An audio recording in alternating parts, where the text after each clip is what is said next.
5.7 মাত্রার ভয়াবহ ভূমিকম্পের আতঙ্ক কাটতে না কাটতেই আবারও ভূকম্পন, এবারও উৎপত্তিস্থল নরসিংদীতে।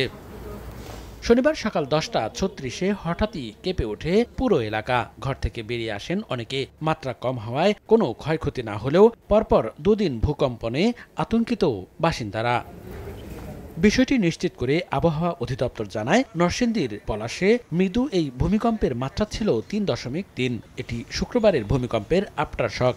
100 বছরের মধ্যে এ অঞ্চলে বড় ভূমিকম্প না হওয়ায় ঝুঁকি দেখছেন গবেষকরা। 10:36 আবার একটা ভূমিকম্প হয়েছে, যেটার ম্যাগনিটিউড 3.3। গত 100 বছরে কিন্তু কোনো বড় ভূমিকম্প হয়নি। 100 বছর বা 100 বছর ধরে ভূমিকম্প একটা নির্দিষ্ট টাইমের পরে আবার সে জায়গায় হয়, এটাকে ভূমিকম্পের রিপিট টাইম বলা হয়।